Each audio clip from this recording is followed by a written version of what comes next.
Assalamualaikum warahmatullahi wabarakatuh. Baik, apa kabar teman-teman perkuliahan analisis gizi? Kita berjumpa lagi di pertemuan ke-13 yang kali ini Ibu sampaikan dalam video pembelajaran. Nah, untuk pertemuan ke-13 ini kita akan membahas mengenai lanjutan dari pertemuan sebelumnya ya, yaitu tentang kromatografi. Nah, kalau kita sudah membahas kromatografi di pertemuan sebelumnya, yaitu adalah salah satu metode pemisahan zat ya, yang nanti juga sebenarnya merupakan bagian dari analisis zat gizi. Nah, namun kemarin yang sudah kita bahas adalah kromatografi dari segi eh, dasar-dasar kromatografi, ya, definisi, kemudian prinsip kromatografi, dan kita juga sudah mengenal beberapa jenis metode kromatografi dari yang konvensional sampai yang instrumentasi. Nah, namun kemarin kita masih eh, sampai pada metode kromatografi yang konvensional ya, yang artinya tidak menggunakan eh, instrumentasi. Ya, untuk pertemuan sebelumnya bisa diulang lagi untuk lebih paham ya mengenai prinsip kromatografi. Nah, pada pertemuan ini kita akan membahas kromatografi eh, instrumen ya dalam analisis gizi, yaitu bahwa ada dua jenis instrumen yang menggunakan prinsip kromatografi, yaitu kromatografi gas dan HPLC. Ya, nanti kita akan mengetahui apa itu kromatografi gas dan HPLC. Namun di pertemuan ini kita akan lebih fokus ke kromatografi gas, sedangkan untuk yang HPLC kita akan bahas secara offline ya di pertemuan Selasa besok. Nah, pada pertemuan ini materi pembelajaran yang akan disampaikan itu mengenai prinsip dasar dan komponen instrumen kromatografi, yaitu gas kromatografi, kemudian HPLC, dan sebenarnya ada satu lagi yaitu LCMS, namun ini sebenarnya hampir sama prinsipnya dengan HPLC, hanya berbeda pada eh, cara alat untuk mendeteksi ya, untuk mendeteksi mendeteksi adanya analit ya. Kalau menggunakan LCMS itu nanti kita akan eh, senyawa yang atau sampel yang kita gunakan itu akan pada akhirnya akan terdeteksi menggunakan MS atau mass spectrometry. Nah, nanti kita juga akan mengenal apa itu MS ya. Nah, kemudian selain itu kita akan memahami bagaimana penerapan metode kromatografi ini dalam analisis kualitatif maupun kuantitatif, serta bagaimana kita menginterpretasikan data kromatografi di instrumentasi.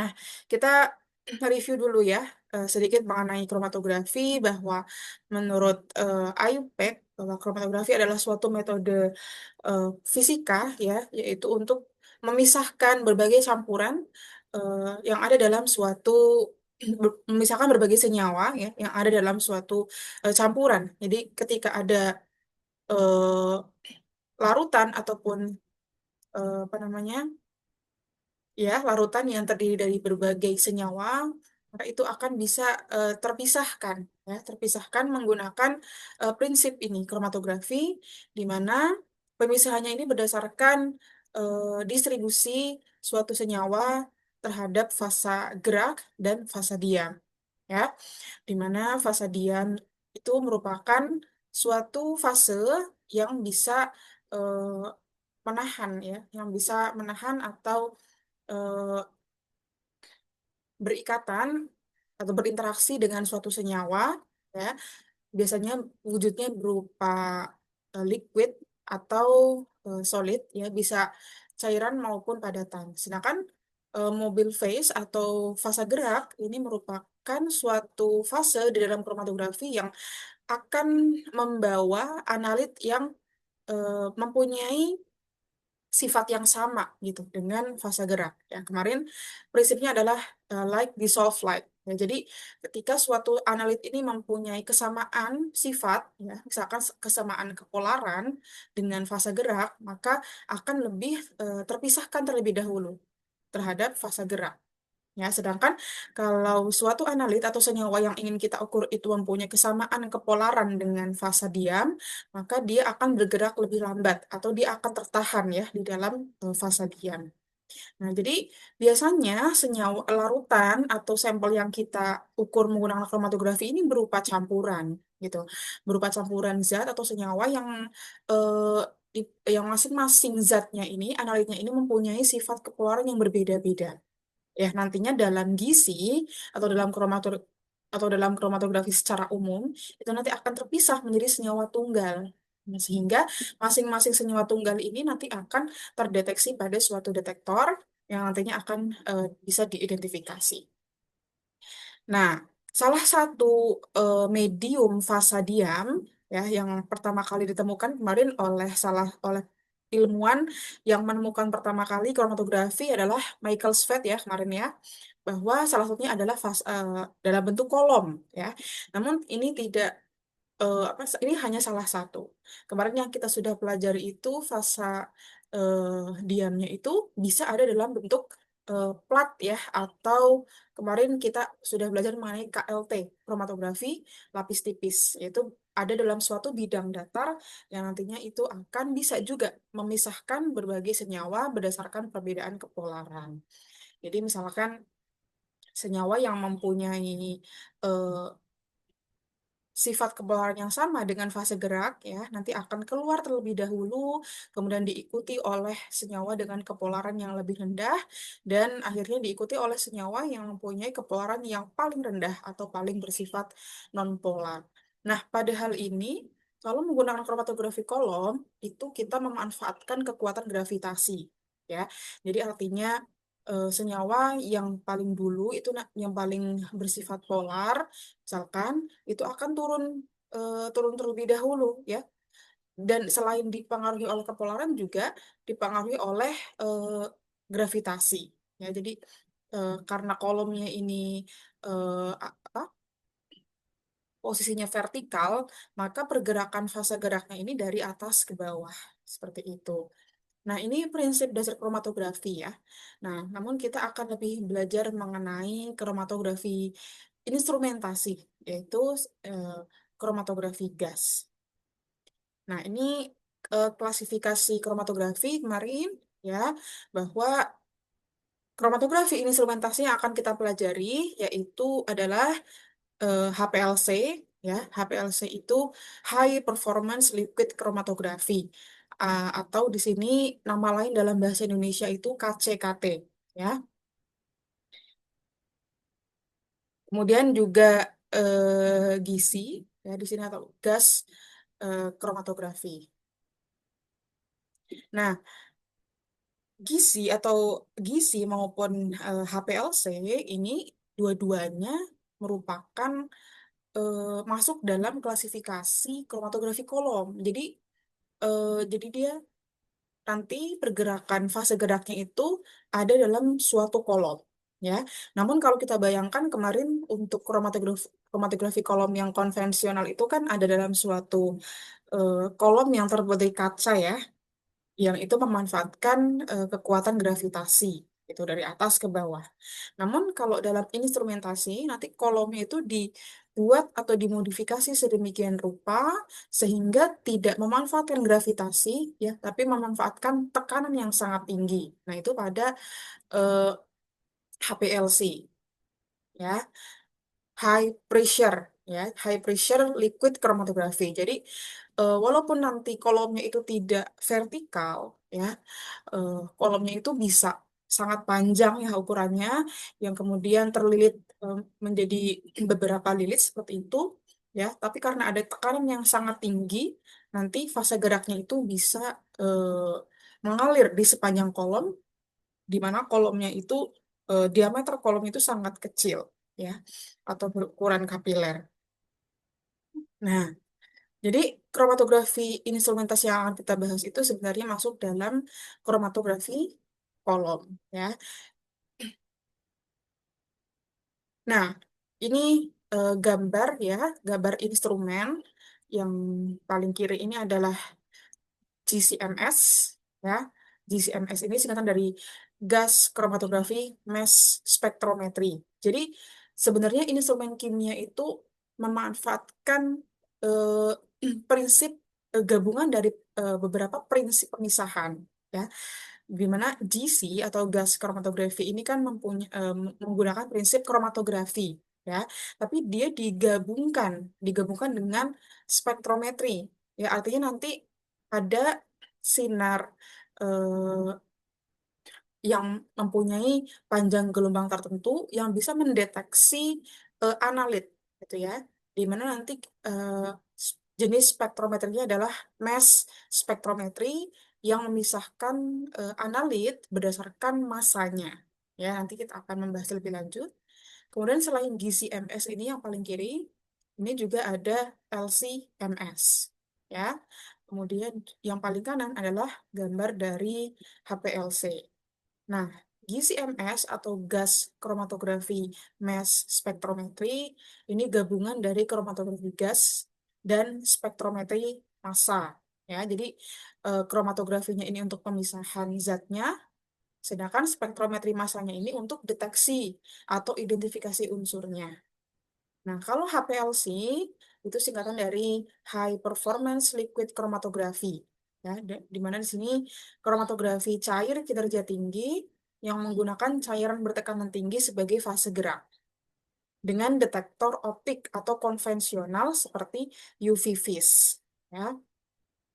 Nah, jadi sebenarnya dari nama-nama ini kita sudah bisa mendeteksi atau mengetahui fase gerak yang digunakan. Ya, kalau gizi senyawa yang akan kita ukur atau kita identifikasi itu nanti akan bergerak di fase gerak berupa gas.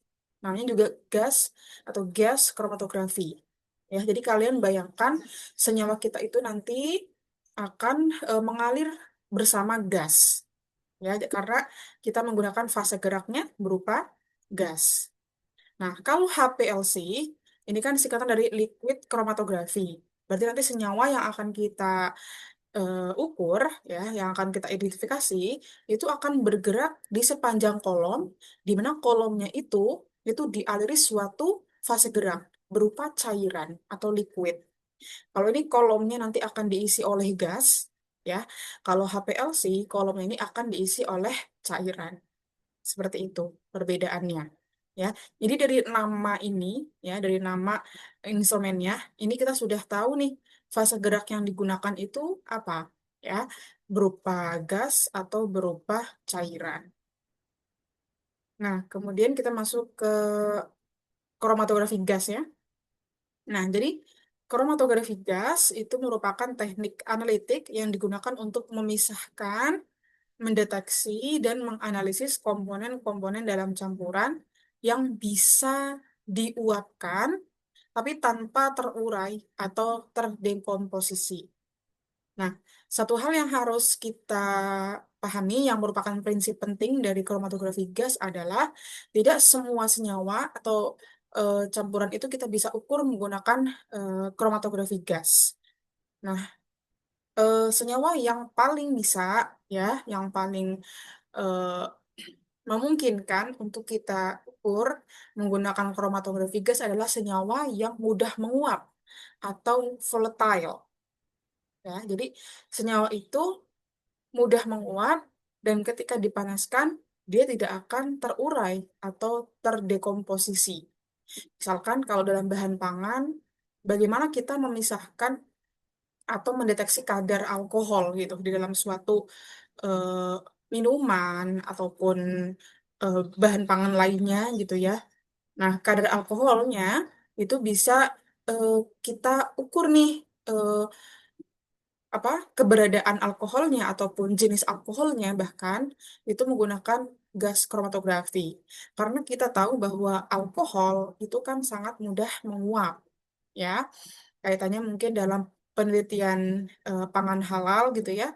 Itu bisa nih digunakan untuk mengukur keberadaan alkohol. Selain itu juga banyak ya kandungan-kandungan dalam bahan pangan yang bersifat mudah menguap seperti apa namanya minyak atsiri atau kandungan-kandungan yang ada dalam bahan apa namanya bahan alam seperti itu ya, dalam rempah-rempah. Nah, itu kan mudah menguap. Nah, ini bisa kita deteksi keberadaannya ataupun deteksi jenis senyawanya menggunakan gas kromatografi. Nah, karena kenapa yang bisa kita ukur ini hanya senyawa yang volatile gitu ya? Karena nanti di dalam pengukurannya harus diubah menjadi gas ya, sehingga nanti akan mengalir bersama fasa gerak yang juga gas gitu. Jadi fasa geraknya ini berupa gas ya, disebut sebagai gas pembawa atau carrier gas ya, biasanya menggunakan gas helium ya, nitrogen, ataupun nanti ada juga gas hidrogen. Nah, fasa diamnya ini bisa dua jenis ya, bisa cairan, bisa padatan. Nah, kalau cairan disebut sebagai gas liquid chromatografi, kalau padatan ini disebut sebagai gas solid chromatografi. Nah, di mana nanti fasa diamnya ini akan ada pada kolom kapiler. Ya, di mana kolom kapilernya ini tadi yang seperti Ibu bilang di depan bahwa kalau kromatografi yang konvensional itu kan hanya kolom yang terbuat dari kaca yang memanfaatkan kekuatan gravitasi ya dari atas ke bawah gitu ya. Nah, sedangkan kalau dalam GC atau nanti dalam HPLC, kolomnya itu bisa panjang sekali seperti ini dan terlilit-lilit ya. Sehingga nanti eh, bisa mendeteksi keberadaan senyawa yang sangat sedikit gitu ya, konsentrasinya itu sangat rendah gitu. Karena dalam kolom yang sangat panjang ini eh, apa namanya akan bergerak gitu ya senyawa kita dan terpisah dengan baik gitu ya. Kalau dalam kolom yang pendek itu kan bisa saja jumlah yang sedikit itu belum tentu terpisah dengan baik. Nah, inilah definisi dari gas kromatografi. Ya. Nah, sebenarnya apa sih definisi senyawa yang mudah menguap gitu ya? Kalau dalam klasifikasi bahan kimia atau di sini dalam senyawa hidrokarbon kita kan mengenal ya ada golongan alkana misalkan. Nah, di mana masing-masing anggota dari golongan alkana itu mempunyai jumlah karbon yang berbeda. Ya, dikatakan bahwa kalau zat yang mempunyai titik didih 0 sampai 100 derajat itu dia sangat mudah menguap atau very volatile. Artinya dalam rentang suhu ini tuh dia eh, sudah menguap gitu ya. Nah, tapi juga bisa dikatakan volatile kalau misalkan titik didihnya itu 50 sampai 100 ya, dan juga 240 sampai 260 derajat Celcius. Nah, tapi biasanya eh, senyawa-senyawa yang mudah menguap itu ini kita bisa golongkan gitu ya, berdasarkan penggolongan senyawa hidrokarbon. Nah, kita bisa perhatikan bahwa ketika suatu hidrokarbon ya dengan jumlah karbon yang sama, misalkan propana dan propanol dan asam propanoat gitu ya. Nah, ini kan mempunyai titik didih yang semakin tinggi. Tapi kita tahu bahwa eh, antara propanol dan asam propanoat itu sama-sama mempunyai karbon tiga, ya, tiga karbon. Harusnya sama dong titik didihnya, gitu ya. Nah, tapi di sini berbeda titik didihnya, dikarenakan adanya penambahan gugus fungsi. Kalau propana ini sudah dalam bentuk propanol, ya, tambahan dan gugus alkohol, nah maka dia bisa naik titik didihnya menjadi 97 derajat Celcius. Sedangkan kalau sudah dalam bentuk asam karboksilat, ya, ini lebih tinggi lagi. Nah, tapi prinsip yang penting adalah semakin banyak karbonnya, ya, atau berat molekulnya semakin besar, maka titik didih suatu senyawa itu makin besar. Jadi kalau senyawa makin berat, maka titik didihnya semakin tinggi. Nah, ini pembagian kromatografi gas ya berdasarkan di sini fase diamnya ya. Fase geraknya itu sama, yaitu gas ya. Tapi kalau fase diamnya ini bisa berupa cair atau bisa berupa padat. Yang masing-masingnya ini ada di dalam kolom tadi. ya.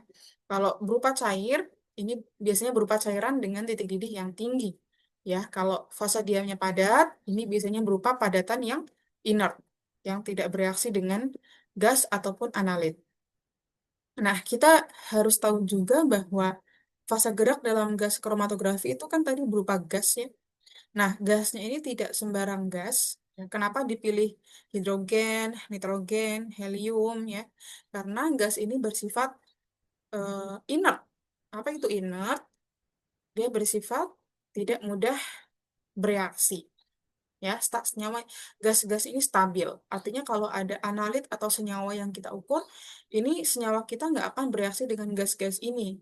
Jadi dia hanya membawa, ya, membawa analit kita sehingga bisa dipisahkan dengan baik di dalam kolom.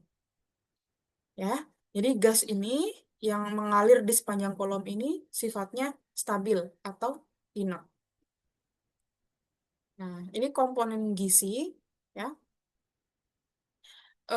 Ada yang pertama ini gas ya. Gasnya ada dalam suatu apa namanya? Tank ya yang kemudian eh, terhubung dengan suatu regulator. Nah, ini regulator itu untuk mengatur tekanan ya. Biasanya dilengkapi dengan regulator yang kemudian eh, di sini ada flow controller untuk mengatur eh, kecepatan alirannya, aliran gasnya, yang kemudian masuk ke dalam sistem gas kromatografi. Nah, nah, tadi gasnya ini ya, yang gas inert tadi, ini yang ada dalam tangki ini, yaitu gas helium, gas nitrogen, dan gas hidrogen. Kemudian tempat injeksi ya di sini. Jadi kalau kita nanti akan mengukur menggunakan GC, itu eh, gasnya ya atau sampel kita yang berupa cairan atau larutan itu disuntikkan ya. Nanti ada siring namanya ya. Siring ini digunakan untuk menyuntikkan sampel ke dalam injektor ya. Titik di mana injektor ini adalah titik tempat sampel cair atau gas disuntikan dan diuapkan seketika. Nah, jadi di dalam detektor ini, di dalam injektor ini, sampel kita yang misalkan awalnya berupa cairan, itu disuntikan, kemudian akan berubah menjadi fase gas. Ya. Dan kemudian gasnya ini akan terbawa di sepanjang kolom. Ya, di mana kolomnya ini tadi sudah dialiri oleh gas-gas inert tadi. Nah, kemudian kolom. Ya, kolom ini merupakan inti merupakan inti dari instrumen ya berupa tabung panjang ya yang dilapisi fase diam di mana proses pemisahan komponen sampel yang sebenarnya terjadi. Jadi pemisahan sampelnya itu di sini letaknya ya. Kemudian setelah dipisahkan nanti akan di deteksi ya menggunakan detektor.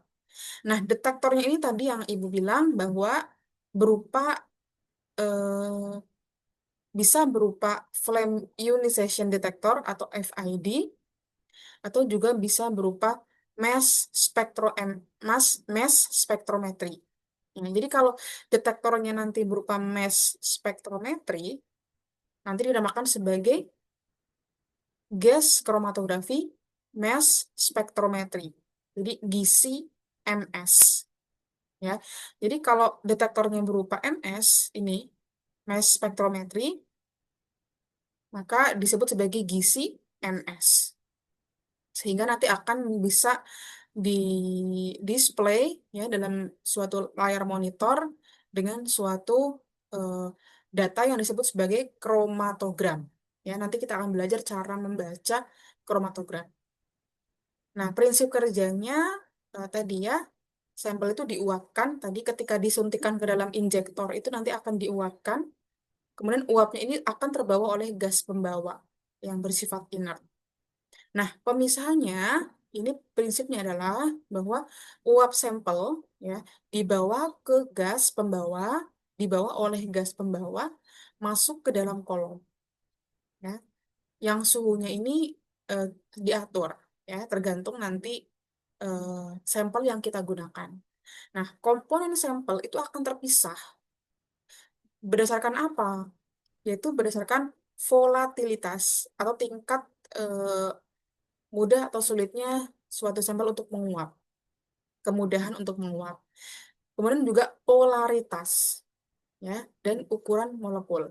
Jadi, senyawa yang mudah menguap atau memiliki interaksi lemah dengan fase diam itu akan keluar lebih dulu dari kolom.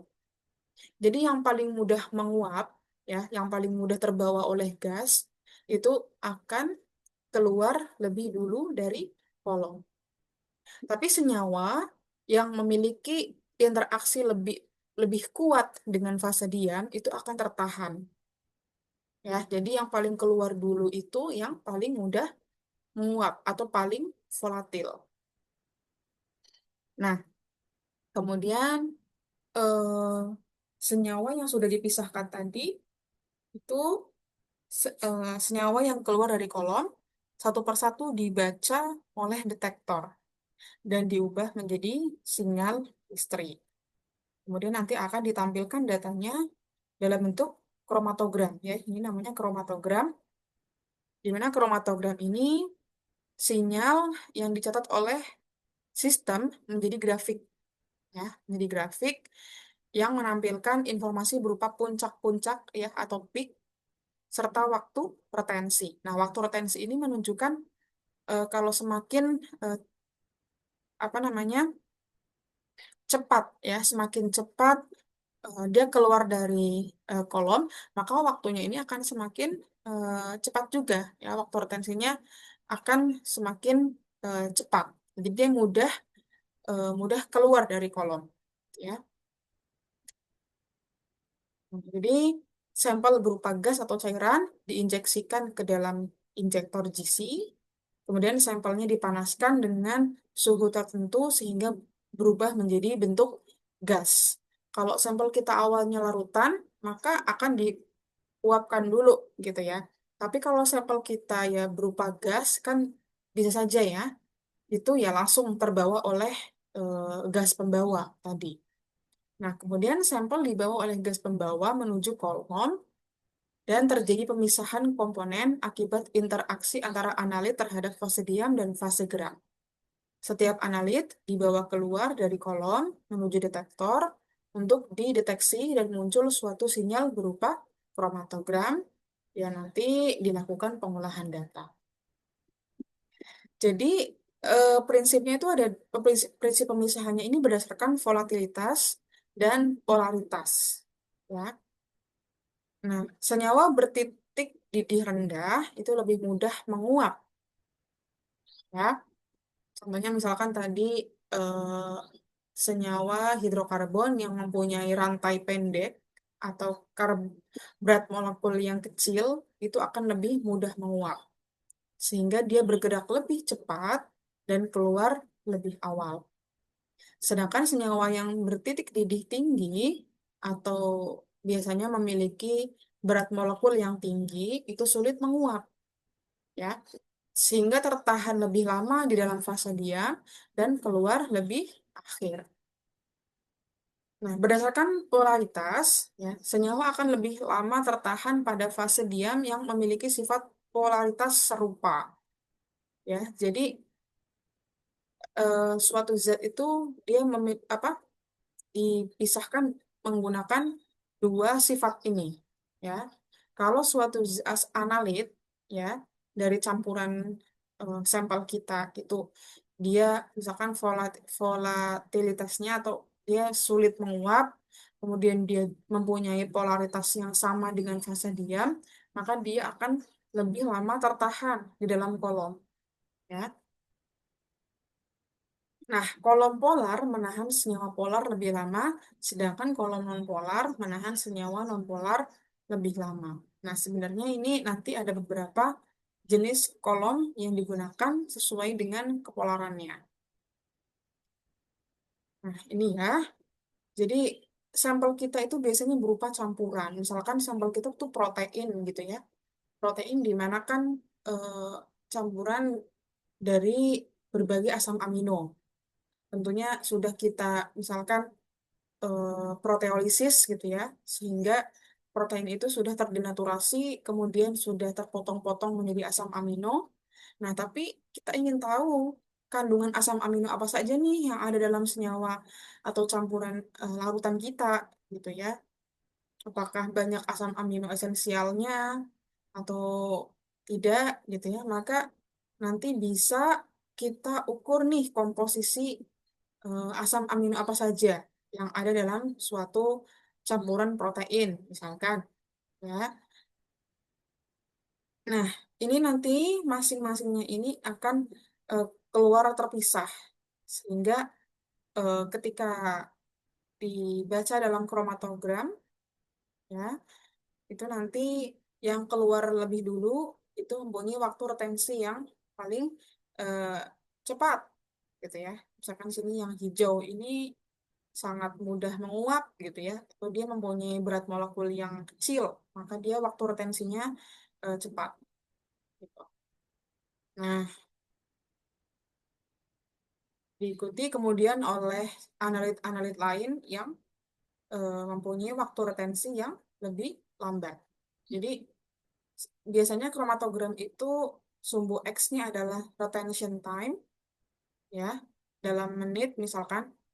Misalkan yang hijau ini dalam waktu 2 menit ini sudah keluar, diikuti oleh yang kuning itu dalam waktu 10 menit ya. Kemudian yang hitam itu baru keluar di 20 menit gitu, sampai diikuti oleh analit-analit lain yang keluar paling lambat. Sedangkan kalau suhu Y itu biasanya menggambarkan intensitas.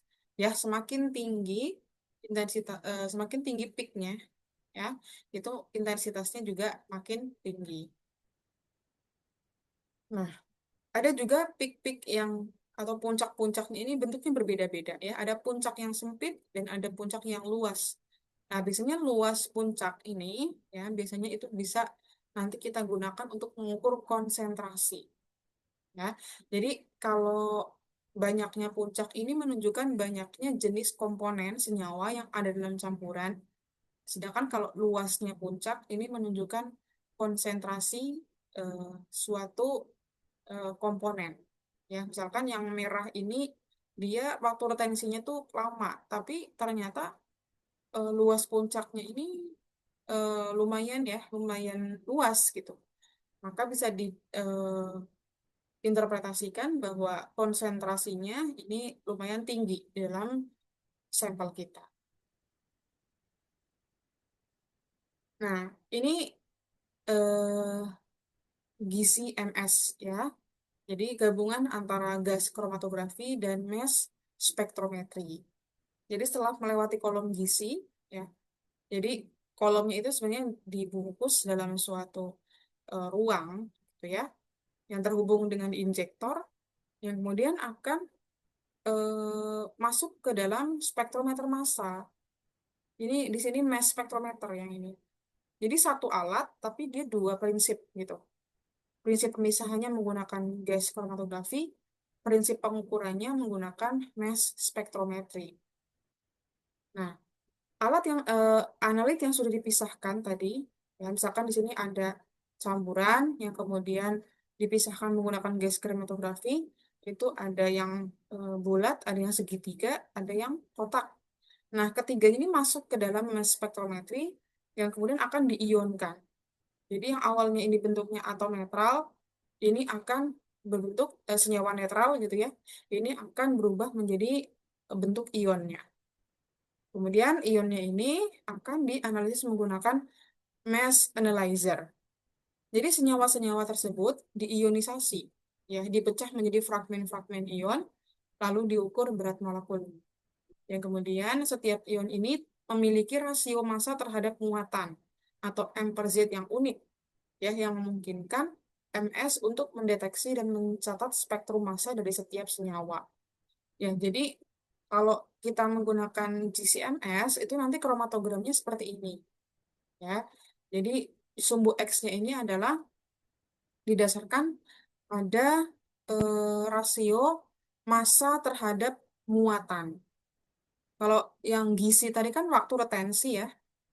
Nah, tapi dia berdasarkan M per Z atau massa per muatan. Ini urutan cara kerja GCMS ya. Jadi sampel masuk ke GC untuk pemisahan, kemudian ionisasi ya, dan dianalisis massanya, kemudian dibaca oleh komputer yang akan juga menghasilkan data berupa kromatogram. Nah, ini contoh kromatogram GCMS ya. Jadi si sumbu X ini itu adalah M per Z atau masanya. Nah, misalkan di sini ternyata untuk asam difenat ini menghasilkan kromatogram seperti ini. Nah, asam difenat ini tadi itu kan dipecah ya, dipecah menjadi fragmen-fragmen, menjadi fragmen-fragmen yang dimana setiap zat atau senyawa yaitu mempunyai pemecahan fragmen yang khas gitu. Misalkan di sini kalau ada gugus karboksilat, kemudian ada gugus apalagi di sini ada benzen ya, kemudian ada asam benzoat. Ini khas misalkan untuk asam difenat. Tapi kalau misalkan nanti kita mengukur zat lain, maka komposisi kromatogramnya ini juga akan berbeda gitu. Biasanya kalau kita ingin mengukur suatu senyawa atau analit, itu kita sudah punya panduan atau standarnya ya. Oh, untuk asam difenat ini nanti kromatogram itu harus seperti ini, gitu, harus seperti ini. Maka kita kalau ingin mengetahui ada tidaknya suatu senyawa, ya kita harus punya dulu contoh ya atau standar ya yang biasanya memang sudah ada ya untuk setiap instrumen. Untuk senyawa tertentu itu ada contoh kromatogramnya, gitu. Jadi di sini nanti kalau menghasilkan fragmen-fragmen yang khas, ya, itu nanti kita bandingkan dengan standar yang sudah ada, dan bisa kita simpulkan bahwa ini fragmen-fragmennya itu adalah berasal dari satu senyawa, yaitu misalkan di sini asam difenat. Nah, kalau kita ingin mengukur senyawa lain, ya berarti kita harus cari ya data fragmen-fragmen yang memang menyusun suatu senyawa tertentu. Gitu. Atau nanti fragmen-fragmennya ini sebenarnya sudah ada di database ya di dalam gizi yang ini misalkan khas untuk di retensi sekian ya untuk M per Z sekian itu untuk gugus apa itu sudah ada di database yang sudah dilakukan oleh gizi oleh alatnya gitu ya. Nah, dalam mengukur senyawa sampel ya, menggunakan gas kromatografi, itu kan yang harus kita pahami tadi, sampel kita harus volatile, ya, harus mudah menguap. Biasanya memang senyawanya ini bersifat nonpolar dan stabil secara panas. Nah, biasanya ya kalau kita eh, misalkan melanjutkan dari analisis proximat, misalkan kita pisahkan dulu menggunakan ekstraksi misalkan salah satunya dengan soflet gitu ya. Nah, hasil soflet itu bisa kita injeksikan ke dalam GC ya, tentunya dengan eh, apa namanya? Nanti preparasi sampel yang lain gitu ya. Karena misalkan tidak semua zat yang ingin kita ukur itu ternyata mudah menguap gitu. Maka bisa dilakukan namanya proses derivatisasi. Jadi intinya derivatisasi itu bagaimana kita membuat sampel yang tidak mudah menguap itu bisa terukur menggunakan gas kromatografi dengan cara mengubah struktur senyawanya menjadi senyawa yang mudah menguap. Gitu. Jadi to make the compound more volatile. Jadi dengan kita mengubah struktur kimianya, maka senyawa yang awalnya itu tidak mudah menguap bisa menjadi mudah menguap. Ya. Dan to make the compound more thermally stable. Nah, jadi mungkin awalnya senyawa kita itu tidak mudah dia tidak stabil gitu ya terhadap panas, maka bisa kita modifikasi struktur kimianya sehingga dia lebih stabil, ya, lebih tahan terhadap panas. Nah, kalau dalam eh, reaksi derivatisasi untuk preparasi sampel dalam gizi itu biasanya ada tiga, yaitu sililasi, alkilasi atau esterifikasi, dan asilasi. Nah, sililasi itu mengganti H aktif dengan gugus OH atau amina atau SH. Sehingga penambahan gugus silil ini bisa meningkatkan volatilitas. Atau dengan cara esterifikasi, yaitu mengubah asam karboksilat, misalkan di dalam berbagai asam lemak gitu ya, itu menjadi ester yang lebih mudah menguap. Ya, kalau asilasi membentuk ester, tioester atau amida yang bisa meningkatkan sensitivitas deteksi senyawa dalam kadar sangat rendah. Nah, kalau dalam contoh misalkan dalam analisis pangan gitu ya, itu kalau kita ingin mengukur kadar asam lemak jenis tertentu, maka kita bisa ubah dulu menjadi FAME, ya. Asam lemak diubah menjadi fatty acid methyl ester melalui esterifikasi. Jadi asam lemak atau minyak kita itu dihidrolisis, kemudian eh, dengan penambahan metanol, ya, ini akan berubah menjadi FAME atau fraksi-fraksi asam lemak sebenarnya lebih pendek gitu ya, sehingga dia eh, lebih bersifat mudah menguap. Jadi biasanya kalau asam lemak itu diubah dulu menjadi FAME atau fatty acid methyl ester. Nah, ini interpretasi data kromatogram gizi ya, tapi ini bukan yang gizi MS, ini hanya gizi. Nah, kalau gizi MS tadi bagian sumbu X-nya adalah M per Z, ya. Kalau hanya gizi, ya artinya dia menggunakan detektor yang lain gitu ya, itu nanti di bagian sumbu X-nya itu berupa waktu retensi, di mana masing-masingnya ini mempunyai waktu retensi yang sangat khas. Misalkan untuk senyawa kafein, waktu retensinya itu di 3,56 menit, kemudian diikuti oleh aspartam, gitu ya, di waktu retensinya 4,787. Berarti di sini yang memiliki kepolaran paling rendah atau dia mudah menguap, ya sangat mudah menguap adalah kafein dibandingkan aspartam, asam benzoat maupun asam sorbat. Gitu. Jadi asam sorbat ini dia paling apa ya paling sulit ya, paling sulit menguap karena dia baru keluar di menit ke 10,5. Dia lebih lama tertahan di kolom gitu. Nah, biasanya kromatogram gizi itu kromatogram gizi itu bisa kita gunakan untuk mengukur secara kualitatif maupun kuantitatif. Ya, kalau kualitatif itu dari waktu retensi, ya, kualitatif dari waktu retensi, kemudian eh, jenis senyawa ditentukan dengan membandingkan waktu retensi sampel dengan waktu retensi standar gitu ya. Nah, misalnya kita sudah tahu nih, ternyata untuk kafein ini waktu retensinya sekian.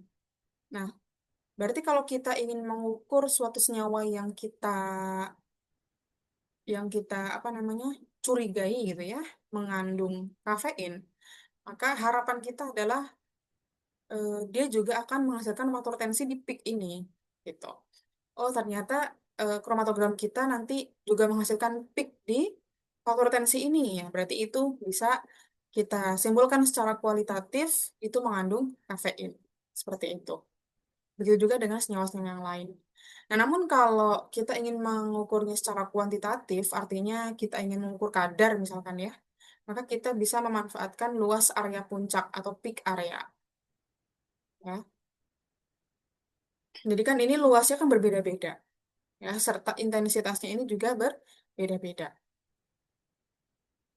Nah, biasanya kita menghindari dalam data kromatografi itu dihasilkan data yang eh, ada tailing, ya, menunjukkan puncak berekor, ya, akibat interaksi berlebih atau kolomnya kotor, ya, atau ada beberapa puncak yang dia overlapping, gitu, yang harusnya terpisah tapi dia menumpuk. Nah, ini biasanya karena pemisahannya itu tidak maksimal. Gitu. Puncak yang ideal itu berbentuk tajam dan simetris. Nah, dalam aplikasi di analisis gizi itu bisa untuk mengukur komposisi zat gizi, ya. Contohnya untuk mengetahui profil lemak, ya, lemak jenuh, lemak tak jenuh, atau lemak trans itu bisa terdeteksi, ya. Atau ingin mendeteksi adanya kolesterol, ya. Misalkan juga untuk mendeteksi adanya karbohidrat rendah, rendah molekul artinya apa namanya? Karbohidrat yang sederhana gitu seperti glukosa, fruktosa, sukrosa itu bisa punya peak yang berbeda-beda dalam kromatogram, ya. Kalau kita menggunakan spektrometer UV vis itu kan sebenarnya juga bisa gitu, tapi kita harus menggunakan reaksi warna yang khas juga, ya. Dimana itu apa namanya membutuhkan tahap preparasi yang lebih panjang dan eh, kemungkinan untuk terjadi error yaitu lebih tinggi kalau kita menggunakan spektrometer UV vis. Tapi kalau GC atau HPLC nanti sampel kita yang sudah murni itu bisa langsung kita injeksikan, ya, tanpa ditambahkan suatu reagen atau pewarna tertentu gitu. Nah, kemudian juga bisa untuk mengidentifikasi asam amino, ya. Asam amino itu kan dalam suatu protein itu kan bermacam-macam. Itu bisa nanti kita mengetahui asam amino apa saja yang ada dalam suatu campuran protein. Nah, bisa juga untuk mengukur senyawa aroma, ya, seperti dalam makanan yang misalkan teh, kopi, buah-buahan itu kan banyak mengandung zat-zat flavor, ya. Kemudian juga untuk menguji kerusakan lemak itu untuk menguji ketengikan, ya, karena biasanya kalau tengik yaitu karena adanya senyawa berupa aldehid dan keton, ya. Atau bisa untuk mengidentifikasi residu pestisida ataupun bahan tambahan pangan, ya, dan adanya kontaminan kemasan misalkan dalam plastik gitu, ya.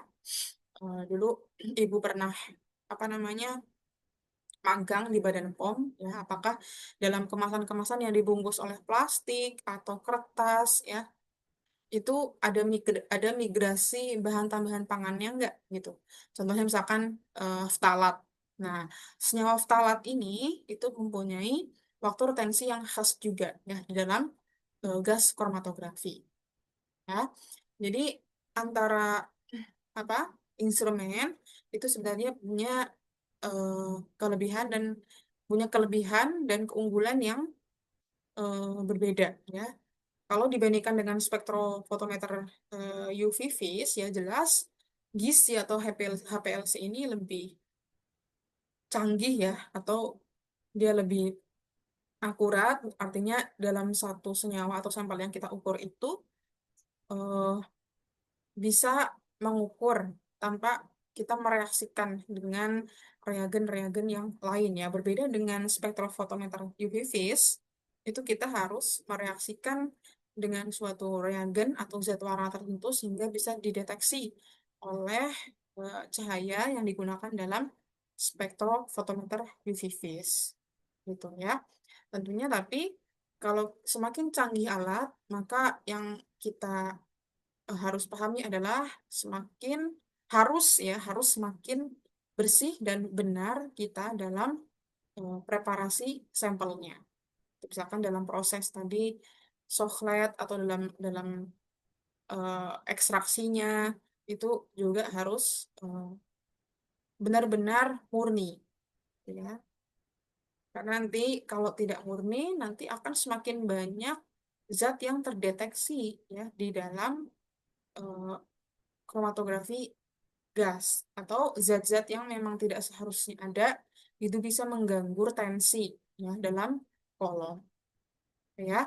Mungkin ini dasar yang bisa Ibu sampaikan mengenai gas kromatografi.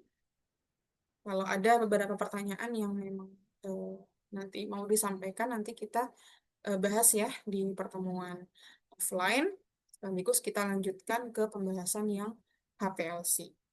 Oke, mungkin dari Ibu itu cukup yang bisa Ibu sampaikan mengenai gas kromatografi. Kita berjumpa lagi di pertemuan offline besok ya. Assalamualaikum warahmatullahi wabarakatuh.